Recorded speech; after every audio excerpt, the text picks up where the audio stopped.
The soft hum of the air conditioning in my office was a stark contrast to the tempest of thoughts swirling in my mind. I'm Anna, a 28-year-old lawyer, and my life now is a far cry from the chaos of my childhood, a past I've kept locked away, even from those closest to me. The tranquility of my office was abruptly shattered by the ringing of my phone. An unknown number flashed on the display, yet something about it felt ominously familiar. With a reluctant sigh, I answered, my voice a blend of professionalism and caution. Anna, it's your father, came the voice, trembling with a nervousness that only heightened my growing unease. A chill ran through me. It had been over a decade since I last heard that voice. A voice that once represented safety and love, but had become a symbol of betrayal and pain. Why are you calling me? I asked, my tone sharp and cutting through the silence that followed his introduction. I'm in trouble, Anna. Financially. I need your help, he said, his voice cracking slightly. Despite the sincerity of his plea, it ignited a spark of resentment within me. My help now? After all these years? I retorted, disbelief and anger intermingling in my tone. Yes, I wouldn't ask if it weren't serious. I'm really in a bind, he continued, desperation seeping into his voice. You stopped being my father a long time ago. You can't just call me now and expect me to help, I replied, my voice cold and unwavering. There was a pause on the line, a heavy silence that felt like an unbridgeable chasm. Anna, please, I'm still your dad, he said, a feeble attempt to rekindle a bond long extinguished. The word dad felt foreign, almost jarring. A dad? You forfeited that title when you chose her over me, I said it with years of suppressed anger and hurt pouring into my words. You're my daughter, he began. I thought wrong, I interrupted, cutting him off mid-sentence. You made your choice years ago, and now I've made mine. His voice was a mix of pleading and despair. Anna, I am sorry. I just need this one favor. The word sorry echoed in my office, a hollow and meaningless sound. Sorry doesn't change the past. I can't help you, I stated firmly and hung up. Before the age of 10, my childhood was filled with love and laughter, a testament to the wonderful life my parents and I shared in our small rented house. My mother was a beacon of joy and kindness, filling our days with warmth and our nights with stories and dreams. My father, once a playful and caring man, would spend evenings playing games with me or teaching me little things about the world. Our home was a cocoon of happiness, where every day was an adventure and every night a sweet dream. But our blissful life came to an abrupt halt with my mother's untimely death. The house that once echoed with laughter and love turned into a silent mausoleum of memories. I remember walking through the rooms, each corner a stark reminder of her absence. The loss was unbearable, not just for me, but for my father too, who had lost the love of his life. Yet his grief seemed to diminish quickly, to my confusion and dismay. Within a few months he brought home Marissa, a woman who was to play a significant role in our lives. I recall the day he introduced her, a day that marked the end of my cherished childhood. Anna, this is Marissa. She's going to be staying with us, my father announced one evening, his voice devoid of the warmth I was so accustomed to. I looked up at her, hoping to find a hint of motherly warmth or friendliness, but found none. Her presence was imposing, her gaze cold and calculating from the very first moment. I sensed an unsettling shift in the atmosphere, a change that filled me with an inexplicable sense of dread. Hello, Anna, Marissa said, her voice smooth yet lacking any real warmth. Her smile, rather than being reassuring, seemed to mask something sinister lurking beneath its surface.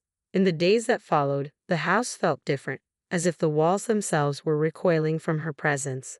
The cheerful memories of the past began to fade, replaced by a pervasive unease that settled into every corner. I found myself scrutinizing Marissa, searching for any redeeming or kind quality, but each of her looks and gestures seemed laced with unspoken animosity. It was clear she wasn't here to fill the void left by my mother, but to craft a new narrative, one in which I felt like an unwelcome intruder. Watching her navigate our home, a place that once felt safe and happy, I couldn't shake the feeling that her arrival marked the start of something ominous. The way she looked at me with eyes that seemed to conceal more than they revealed did not bode well for the future. The days following Marissa's arrival felt like a relentless nightmare from which I couldn't awaken. The house, once alive with my mother's laughter and love, now felt cold and uninviting. Marissa's presence cast a shadow over everything, turning even the simplest daily routines into struggles. One morning, as I sat down for breakfast, I noticed my food tasted unusually salty. Marissa, did you put too much salt in this? I asked, my voice hesitant. Oh, did I? It must have been a mistake. Just eat it, Anna. Don't be so picky, she replied, her tone dismissive and almost mocking. The incidents grew more frequent and spiteful. I remember finding my clothes ruined after doing the laundry. Marissa, my clothes are all faded. What happened? I asked one day, holding up my once favorite dress now discolored and unwearable. She glanced at it and shrugged nonchalantly. Maybe the washing machine is acting up. Or perhaps it's time you stopped wearing such childish clothes. I felt a surge of frustration, but I knew arguing would only make things worse. Feeling helpless, I turned to my father, hoping he would see through Marissa's facade. Dad, Marissa is ruining my things. She's always so mean to me, I said one evening, my voice trembling with a mix of anger and sadness. My father's reaction, however, was far from what I had hoped. Anna, you're imagining things, my father said sternly, his words cutting deep. Marissa is doing her best to fit into our family. Stop causing trouble. But Dad, it's the truth. I protested, but he wouldn't listen. That's enough, Anna. I don't want to hear any more of your accusations, he replied, his voice rising in anger. Each day became a struggle as I tried to navigate Marissa's hostility and my father's indifference. The home that once felt like a sanctuary now felt like a prison. I began spending more time in my room trying to escape the constant tension that seemed to hang in the air. Living in that house of horrors, I felt alone and misunderstood. The safety and happiness that once filled those walls were replaced by fear and anxiety. Every day, I longed for the past, for the times when my mother's smile was enough to light up the entire room, a stark contrast to the darkness that now lingered in every corner. Living with Marissa became a daily ordeal of evasion and endurance. Her hostility toward me escalated from verbal jabs to physical abuse.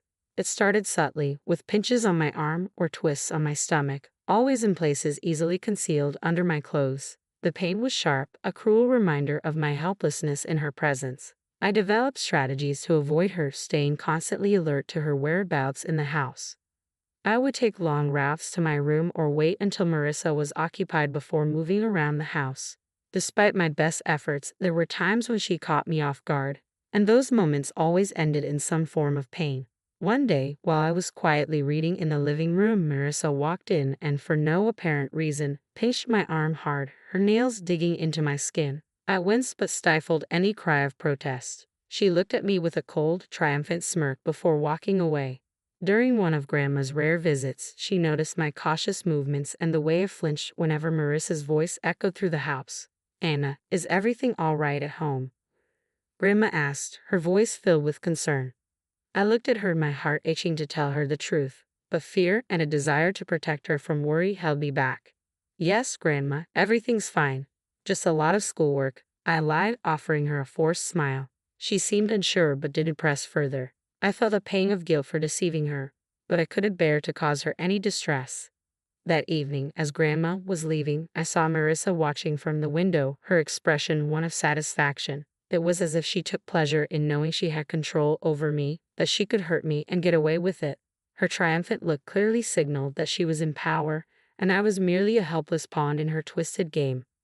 I retreated to my room, feeling trapped in a cycle of abuse and silence.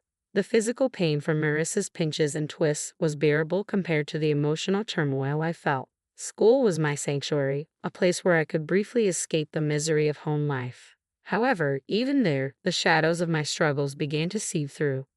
One day, as I handed in my homework, Mrs. Thompson, my kind-hearted teacher, gently grabbed my wrist, her eyes drawn to the bruises on my arm. Anna, what happened here? These look like bruises, she said, her voice filled with concern. I quickly pulled my arm back, covering the bruises with my sleeve. It's nothing, Mrs. Thompson. I fell while playing, I lied, avoiding her gaze. Mrs. Thompson didn't look convinced. Anna, if there's something wrong or if someone is hurting you, you can tell me. It's important to speak out, she urged, her eyes searching mine for the truth. I wanted to confide in her, to reveal everything about Marissa and the constant fear I lived in, but the words wouldn't come. Instead, I forced a smile. Really, Mrs. Thompson, I'm fine. It was just a silly accident. She gave me a long, thoughtful look before nodding slowly. All right, Anna, but remember, my door is always open. "You're not alone," she said, offering me a reassuring smile. I nodded, feeling a lump form in my throat. Mrs. Thompson's kindness made it even harder to maintain the facade that everything was okay. As I walked home that day, her words echoed in my mind. I felt a mix of gratitude for her concern and a deep sense of loneliness from carrying my burdens alone. The thought of revealing the truth about my life at home was terrifying. I feared what Marissa might do if she found out I had told someone. That night at dinner, I was quiet, lost in thought about Mrs. Thompson's offer to help. Marissa noticed my silence. "Why so quiet tonight, Anna? Cat got your tongue?" she asked in a mocking tone. I just shook my head and continued eating, trying to make myself as small and unnoticeable as possible. After dinner, as I lay in bed, the reality of my situation felt more overwhelming than ever. Mrs. Thompson's concern had shown me that people did care, yet the fear of what revealing the truth might bring kept me silent. I was caught between the desperation to confide in someone and the fear of Marissa's retaliation, a precarious balance I navigated every day. The day Mrs. Thompson decided to involve my father was filled with anxiety and dread. I sat nervously in the principal's office, fidgeting as I waited for him to arrive.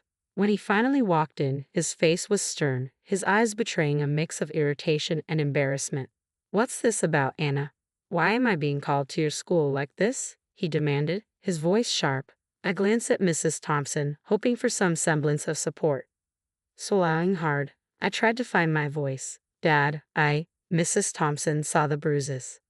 I stammered, feeling the weight of his gaze on me. Before I could explain further, he interrupted, his anger palpable. "Bruises? What are you talking about? Are you making up stories again?" Mrs. Thompson stepped in, her tone firm yet calm. "Mr. Smith, I'm concerned about Anna's well-being. The bruises on her arm don't seem accidental. We need to address this." My father's face darkened with fury. "She's perfectly safe at home. Anna, are you spreading lies about our family?" He turned toward me, disappointment clear in his eyes. The tears I had been holding back began to spill. "It's not lies, Dad. Marissa, she's been hurting me," I managed to choke out, the truth finally surfacing. His reaction was one of complete disbelief. "Marissa?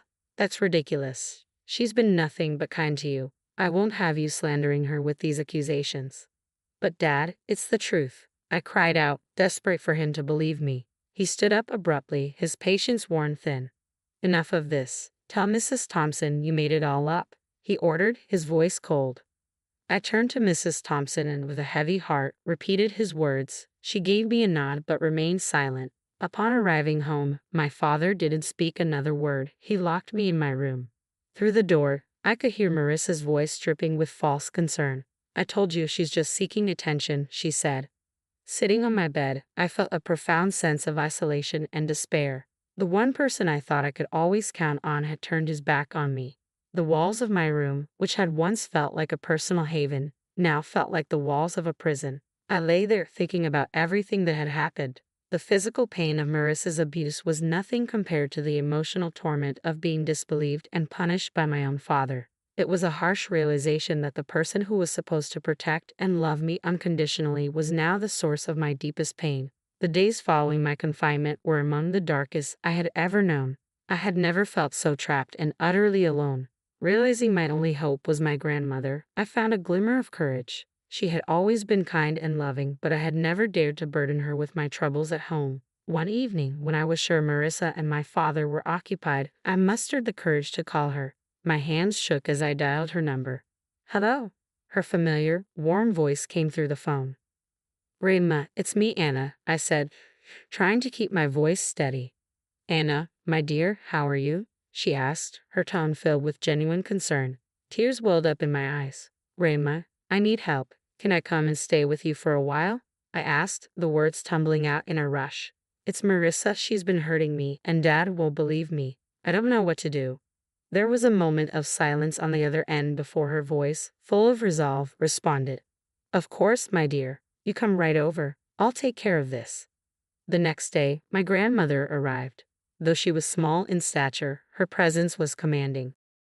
She confronted my father with a strength that surprised me. "John, I'm taking Anna with me. She's not safe here," she declared firmly. My father, taken aback, tried to protest. "Mom, you can't just take her. She's my daughter." Your daughter, whom you failed to protect, she countered sharply. I won't stand by and watch her suffer. Marissa tried to intervene, her voice dripping with deceit. She's just a child making up stories. You can't believe her over us. Grandma turned to Marissa, her gaze steely. I know a scared child when I see one. Anna is coming with me, and if you try to stop me, I'll take this matter to the authorities. Realizing he was defeated, my father offered no further resistance. As I gathered my things, I saw Marissa's expression shift from defiant to defeated. Leaving the house with my grandmother, I felt a weight lift off my shoulders. For the first time in months, I felt safe. The car ride to Grandma's was quiet, but her presence was comforting. Once we arrived, she turned to me and said, "You're safe now, Anna. You don't have to worry anymore." In my grandmother's house, I found the love and security that had been missing from my life. It was a haven where I could heal and regain my strength. The contrast between her nurturing home and the coldness of my father's house was stark. For the first time in a long while, I felt like I was truly at peace. I could finally breathe again, free from the fear and anxiety that had plagued me. Years had passed since I left my father's house to live with my grandmother. Her home had been a sanctuary, a place of healing and love. But as time marched on, it brought with it a new wave of change. My beloved grandmother passed away, leaving a void that seemed impossible to fill. At her funeral, my father and Marissa made an appearance, their faces a mix of feigned sorrow and poorly concealed eagerness. It was clear they were more interested in what they might gain from her passing than in genuinely mourning her loss. After the funeral, as we gathered at my grandmother's house, Marissa wasted no time. Well, Anna, I suppose you'll be finding a new place to live now. This house and everything in it belongs to your father now, she said, her voice laced with barely concealed glee. My father nodded in agreement, his eyes scanning the room as if already planning what to do with the house. I couldn't help but smile, a reaction that seemed to confuse them. Actually, that's where you're wrong, I said, my voice steady and confident, taking them by surprise. What do you mean? My father asked, his expression shifting to confusion. I took a deep breath, savoring the moment. Grandma left a will. She bequeathed the house and a substantial amount of money to me, I explained, watching their faces change from confusion to shock. But you're just a child. I should be in charge of any inheritance you receive, my father stammered, his sense of entitlement clear. Marissa chimed in, her voice shrill.